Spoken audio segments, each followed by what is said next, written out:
Hi, welcome to our course on Explainable AI Theory, Applications, and Research. In today's lecture, we'll be looking at how to implement SHAP on tabular dataset. So this tabular format of data is very common, and there are so many machine learning models applied on these datasets, including decision trees or random forest or XGBoost, etc. So we will see how to implement Shapley additive explanations on this data.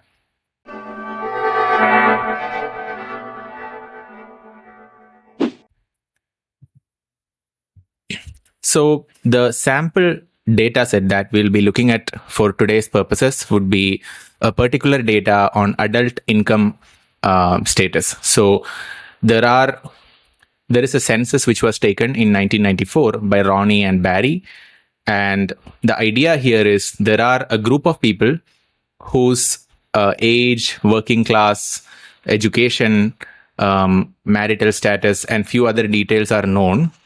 And our goal is to make a machine learning model that can predict whether, based on these features and the value of those features, whether this person makes greater than $50,000 a year or not.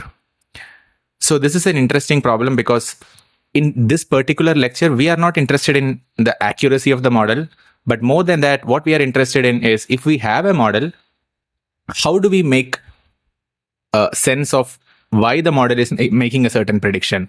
Which features in an individual's data made the prediction to be greater than 50K or less than 50K for that individual? So let's look at this example. So this particular individual's education age is 54, and he's working in private, and he has only gone to school till 8th grade, I guess. So based on some of these features, and there are more features which we can explore later, can we make a prediction whether this person might be making greater than 50K a year or less than 50K a year? If yes, which feature among this is the most relevant one? Maybe to you it might appear like this education is the one which plays the biggest role in this particular case. It may be true, it may not be true, but the only way in which we can know that, and the only way in which we can know the extent of influence each of these features have on the prediction, can be done using SHAP. So that is exactly what we'll be doing here, applying SHAP for tabular dataset. And the ML model that we'll be using for today's purposes will be XGBoost. XGBoost is a very, very popular machine learning algorithm. It stands for extreme gradient boosting, as you see here. In fact, many AI companies that claim to have, AI solutions for their customers and who claim to have complex AI models to make decisions, under the hood, they implement XGBoost. So XGBoost is so powerful. It is also to some extent interpretable, but not as much because it's much more complex than a simple decision tree. So that is why we'll be implementing the SHAP. And the way XGBoosting works is boosting, meaning it combines the predictions from several simpler models. So we will look at simpler trees, and the output will be like a combination of the outputs predicted by these collection of trees. So it's like it uses these decision trees as the kind of the weak learners, and in gradient boosting, it also builds the model sequentially. Like the new trees which are created will correct the errors made by the previous tree. So this is gradient XGBoost in a nutshell. I don't want you to worry too much about the technical details of the XGBoost because that's not the point of this lecture. The point is how to implement this and then how to implement SHAP on top of the predictions that are made. So our workflow in this lecture would be, we'll first load the income dataset, then we'll train the XGBoost. We can also do some testing, and we can predict print the accuracy of the model.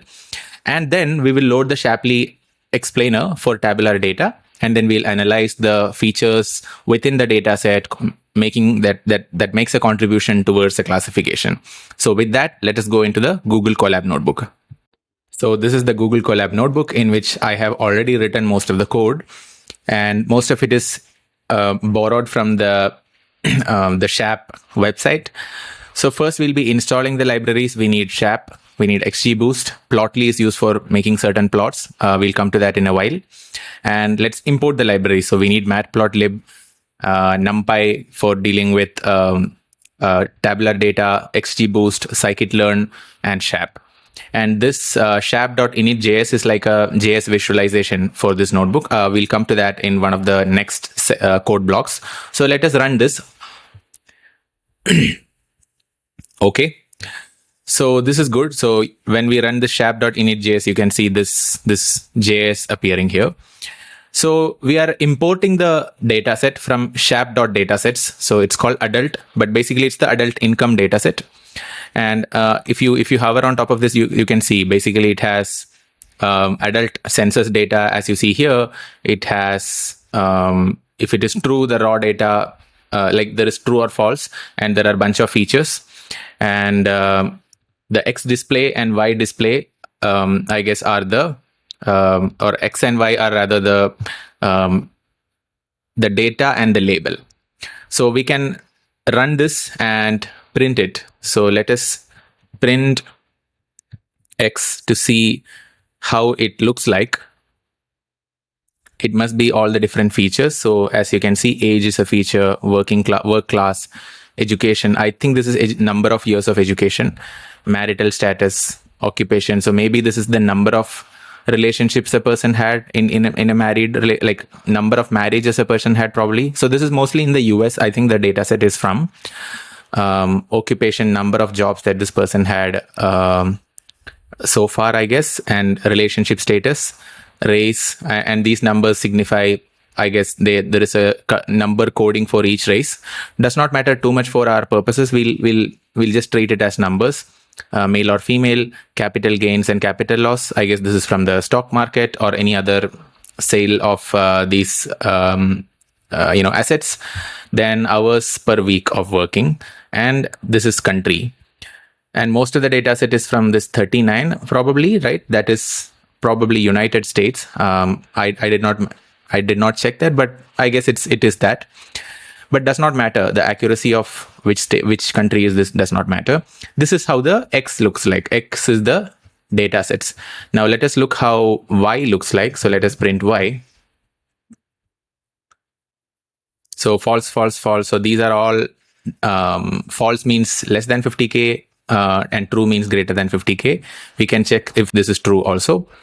And I'm also curious to see how this looks like, X display and Y display. So maybe I can print X display.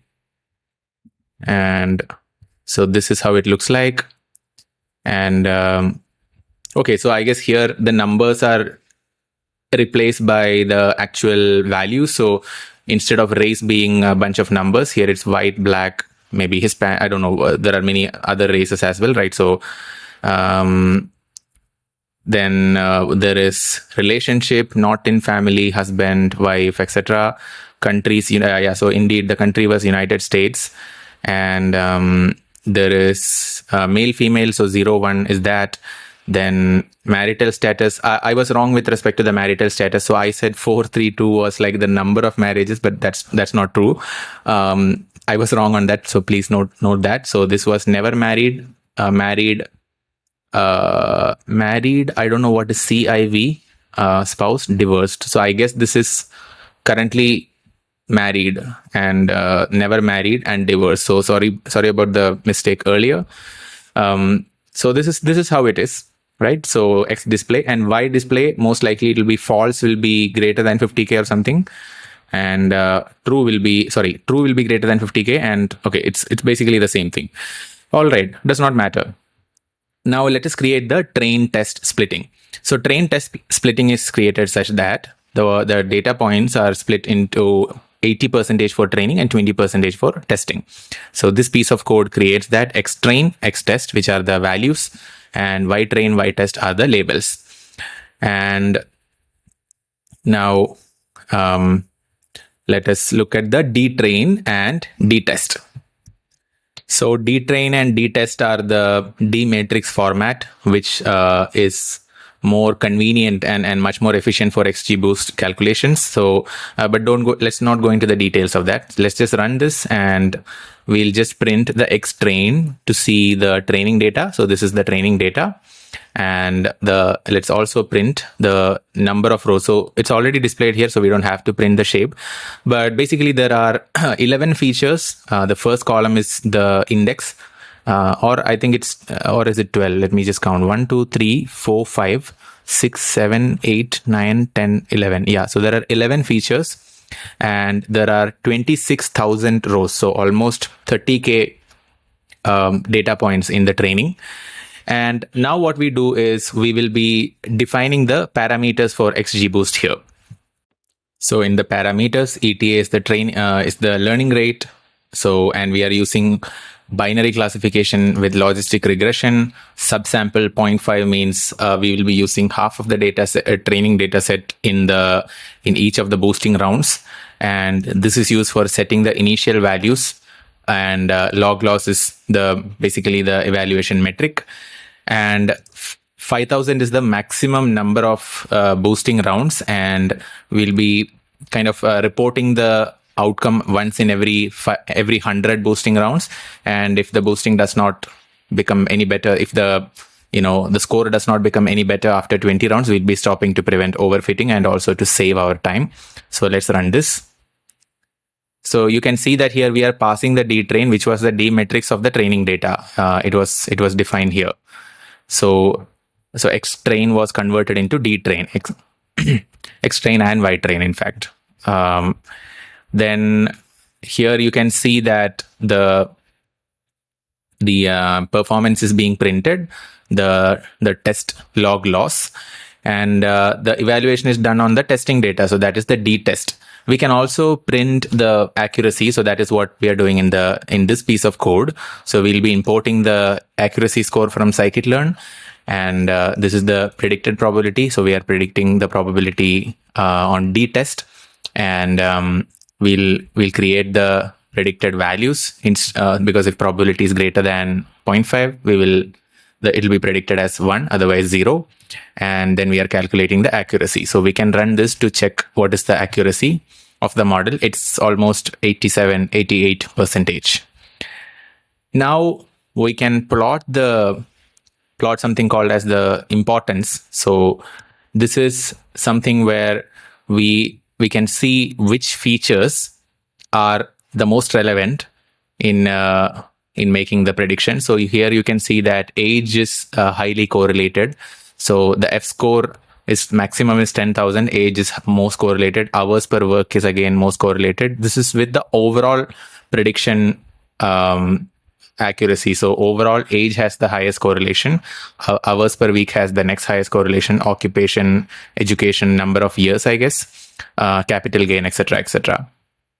And this is very good. One thing I forgot to mention here is the time it takes to run. I guess it's yet to come in the SHAP explainer. But let us just run the cover feature also. So there are two more features. So here it was just the overall importance of the features, but here cover feature means let's say so firstly let's look at the plot. Here age is not the most relevant cover feature, it's capital gain. Similarly, if we plot the gain feature, we will see that the most important gain feature is relationship by far. So what this means is the following. So in simple terms, cover feature is that feature that affects the maximum number of data points. So it's more about the quantity. So capital gain is the feature that is affecting most of the instances, whereas here the gain feature is the feature that has that quantitatively affects the prediction the most, and that is the relationship feature. Now, I guess the question is, what is the difference between gain feature and the initial one, which we saw, this XGBoost plot importance model? So the main difference between this importance plot versus the gain importance plot is that here the importance type is gain, whereas here by default, since we did not mention anything, it's weight. So we can try plotting with weight. Hopefully the graph should not change.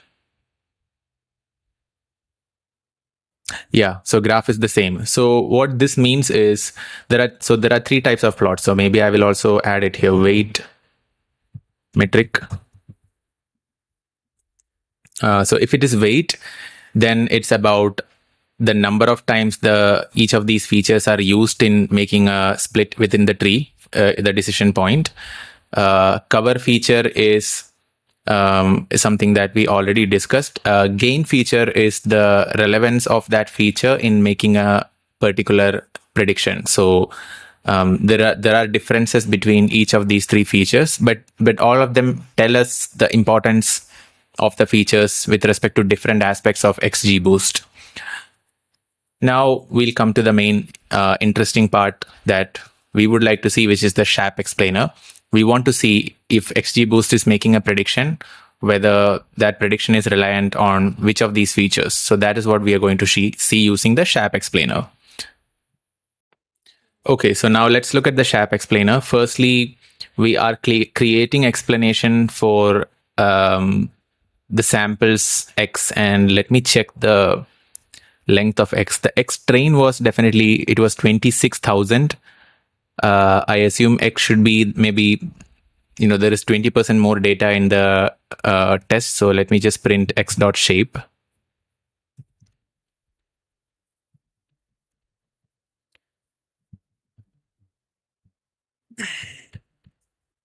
This must be close to 30,000, 32,000, right?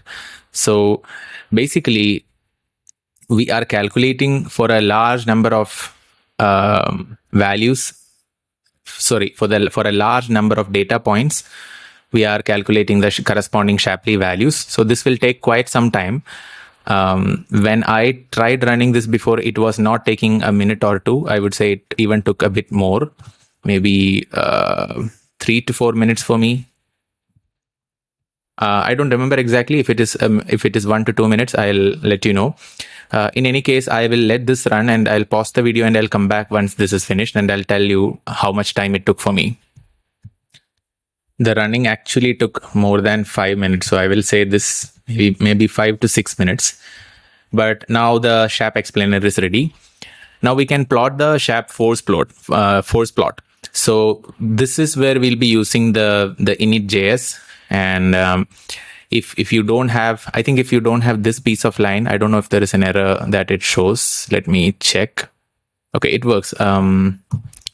But for some reason earlier when I was running, it was throwing an error saying, make sure that you enable file I trust this notebook. But I don't think that option is available on Google Colab. So I was generally searching what is the solution and this is what came up. So I really don't know if this piece of line is necessary or not. But just keep it if things are not working, I would say. Anyways, here I don't need it. So this is the force plot, and here we are trying to predict one particular instance. So I guess X display SHAP values. So what if I change this to 1? Does it mean that?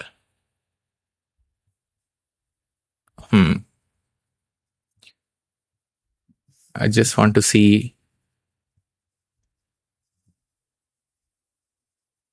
how the SHAP prediction changes. Let me just.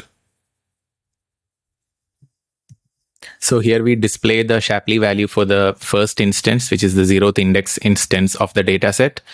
And what you can see is these factors, these features, the sex, education, number of years of education, etc., are contributing positively towards the decision.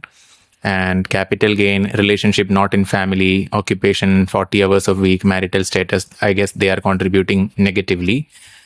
We can also check this for maybe 100th instance in the data set and see how the Shapley force plot looks like.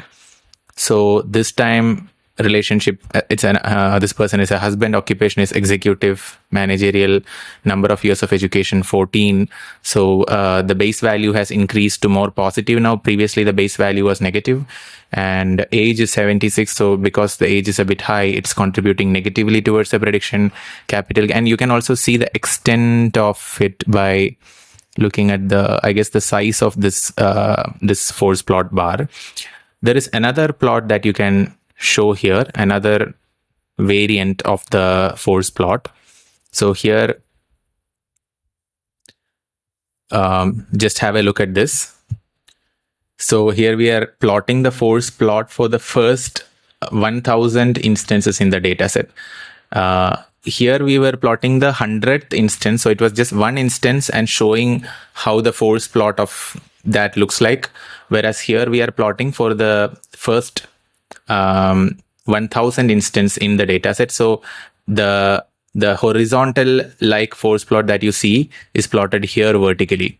So you can see that when you move the cursor on top of it, so this x-axis goes from 0 to 1000 because we are looking at the 1000 instances, meaning 1000 individuals, and we have different features. So we have to move up like this. So so let's say I put it here. Then it shows the prominent ones. There is capital gain, education, number of years, and occupation being manager positively contributing towards the Shapley, towards the prediction, and relationship not in family is contributing negatively. There is an option. There is also an option here. Let me just see how does ordering by category is not supported.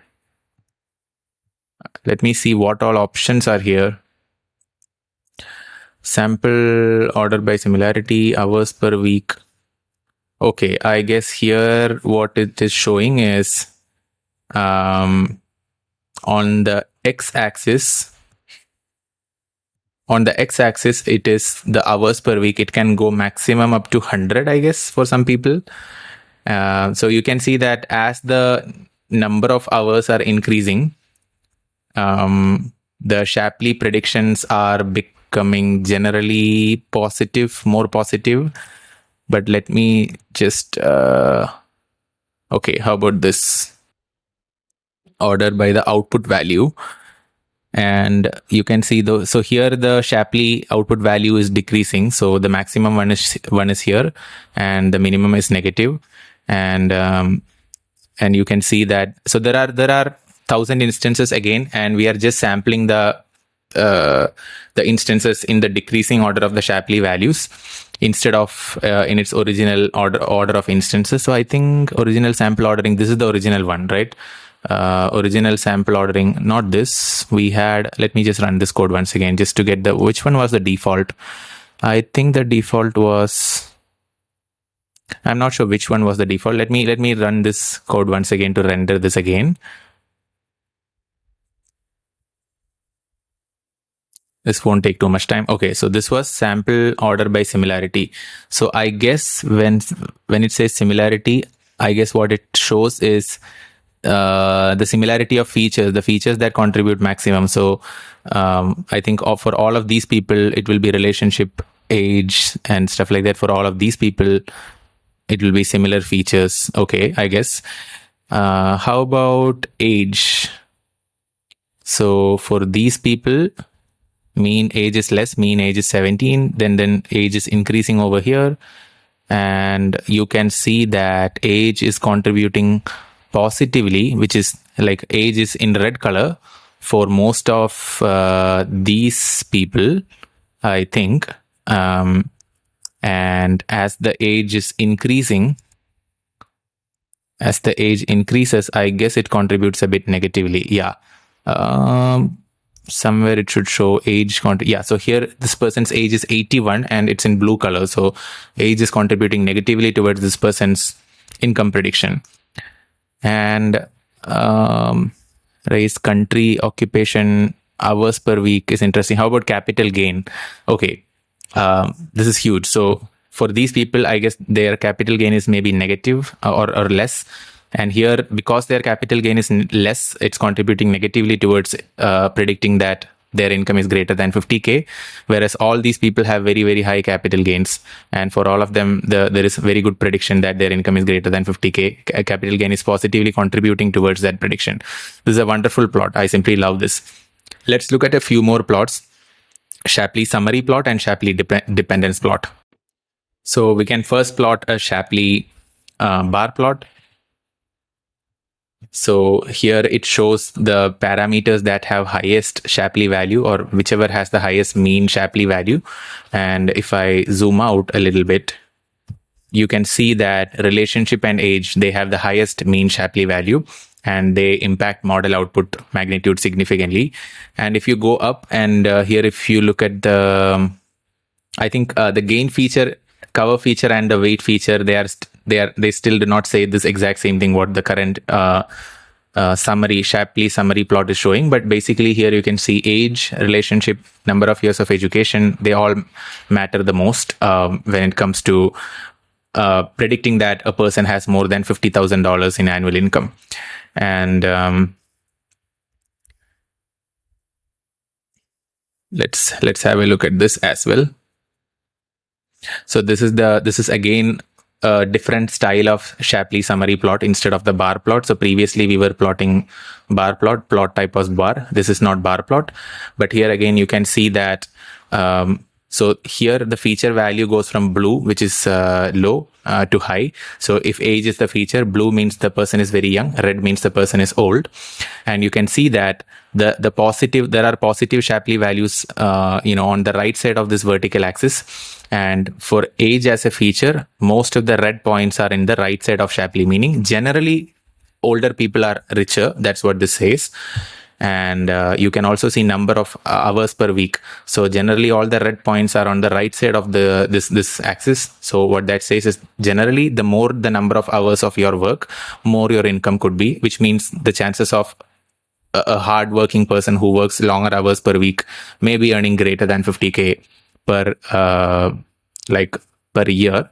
And sex, work class, race, and country do not contribute too much to the prediction. So their Shapley values are close to zero.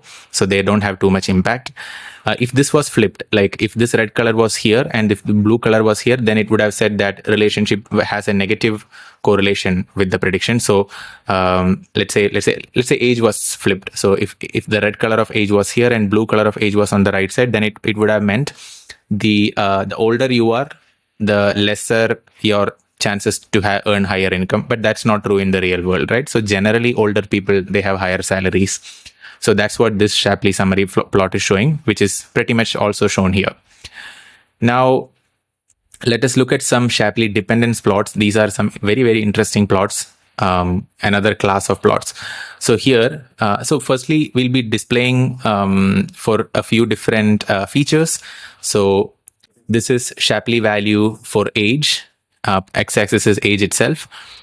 So you can see that the younger you are, so if your age is 20, then the Shapley value is negative. What this means is the younger you are, the less chances that you will be earning, the lesser the chances that you will be earning less, more than $50K per year. So younger people at the age of 20, maybe they are studying, maybe they don't have high paying jobs. So in general, they are earning less. But if you are extremely old, then also the chances are you are probably not earning that much. So old people above 60 or so who may be retired, who may not even have a job, maybe they are on a pension scheme, whatever, their Shapley values are also negative, meaning age is contributing negatively towards their salary being greater than 50, like their income being greater than 50K. But there is a sweet spot, I would say, between 30 to close to 60, 65, where the Shapley values are all positive over here, which means these are the group of people who are generally earning income greater than $50K. And these are the kind of the rich people, this age group. You can also see that in terms of education number of years from the color of the graph. So if a very young person has very high education number of years, their Shapley value is pretty much negative. Maybe, I don't know how to interpret this. Maybe what this means is if that person number of years of education is high, maybe they are doing PhD or something in which they are anyway earning less than their industry counterparts, maybe something like that. But in general, you see here that the education, if as it is higher for these income groups, all the red points are generally above. So the higher the number of years of education, the more your potential for earning. That's what this says. So all the blue points are generally below, all the red points are generally above. Beautiful dependence plot. Here is another dependence plot, SHAP value for working class versus set of features. So here you can see that Shapley value for working class, there are different types of working classes. So in general, people who are in federal government, they have, I guess, positive Shapley. Well, let me just yeah. So people who are in federal government, they have generally positive Shapley values. People who are self-employed, they have more spread, but they have generally negative Shapley values. So people who are self-employed are not earning well. I guess people who are working in federal government, they are generally earning more. And if the hours per week is high, so if you are, okay, this is self-employed incorporated and self-employed not incorporated. Okay, so I guess not INC means not in. This is my guess. I have not looked at the data set in detail, but just my educated guess. So self-employed incorporated means, and if the number of hours are a bit less, their Shapley value is positive and high. Maybe what that means is, if you are working in a company as an owner and you are not working that many number of hours, that means maybe your company is big enough that you have a lot of employees and you don't have to work 60 hours per week. Maybe you can take a lot of breaks and you can take vacations. And naturally, you'll be earning more because you are owning that company. Maybe that is what it means to have low working hours and still all the blue points up top here and all the red points here. But on the other hand, in some other jobs, let's say private job, the more your working hours, the more you earn, right? In these self-employed jobs, the more you work, the lesser you earn. So if you are earning less, maybe chances are you will end up working more. It's interesting, very, very interesting. I really love this plot. Here is another one, Shapley value for education and number of years. So as the number of years increase, you can see Shapley value generally increases from -2 all the way till 2. And here, the different color is corresponding to what is their status in a relationship, whether they are a wife or not in family, etc. So if they are not in family and which means, I guess, whether they are single, I guess. If you are single, if you have less number of years of education, you generally have more income, I guess. But that's also true if you have very high number of years of education. And if you are a wife, you generally tend to have low income. That's why the red points are all below. But if you are wife and if you have good number of years of education, then it shows that your Shapley value is high. Maybe that means you have better income. So there are a lot of interesting real world insights that we can get from this. Then again, marital status. If you are not in family, like divorced, then you have mostly negative Shapley values, I guess. So the highest Shapley values are for people who are married, AF spouse. I don't know what that means, but the red color also says it's wife or husband. I don't know what to really make out of this graph, but I guess in general there is not much that we can really understand from this. Let us also look at a few other. This is based on occupation. So Shapley value, the occupation with highest Shapley value looks like this one. What is this? Executive or managerial. This one, what is this? Tech support. This is what? Professor specialty. Okay, so all of these people earn high. Who earns less? This is farming, fishing, handlers or cleaners, other services, private house service. These people earn less. And in all of these age groups, or rather, I think it depends on the kind of job, I guess. In some jobs like farming, the older you are, the lesser you earn. All the red points are below, all the blue points are kind of above. But I guess in some private jobs or executive managerial jobs, the older you are, the more you earn. So all the red points here are above. Very, very good plot again. And we can look at two more plots or a few more plots. So here, Shapley value for gender, males earn higher. Unfortunately, this is not a good graph to look at. This is not what we want to see, but that's unfortunately the way it is. Males are earning higher here. And not in family means, I guess, those who are single. So if you are a single and if you are a male, your Shapley value is positive. I guess that means you earn greater than 50K. I should not say earning higher. It simply means greater than 50K or less than 50K. So I keep saying earning higher. That's not strictly true. It only means greater than 50K or less than 50K.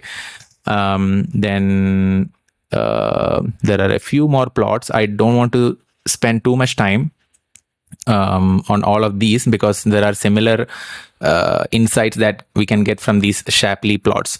But overall, I hope you got some idea about how these Shapley plots and partial dependence plots can be used for understanding the relation between different features for each individuals, and how it correlates with a prediction made by this ML model, in this particular case, XGBoost model, in predicting whether that individual has greater than 50K or less than 50K in income. And some of the features, as you can see, are negatively correlated. It's also dependent on what is their job. So if you are in farming, you rather not be an old person because maybe you don't have that much physical capacity to do things. Whereas if you are in an executive position, you would rather be old if you want to earn higher, if that's the parameter that you're trying to optimize. The older you are, the more your tendency to earn. So very interesting. So just have a look at this. I will share the link to the Google Colab notebook. Just make a copy and try to run it yourself. It's a beautiful data, and try to come up with your own conclusions from the Shapley plots, especially the partial dependence plots. I absolutely love this. So that's all for today's lecture. We'll see again in the next one. Until then, bye. Thank you so much.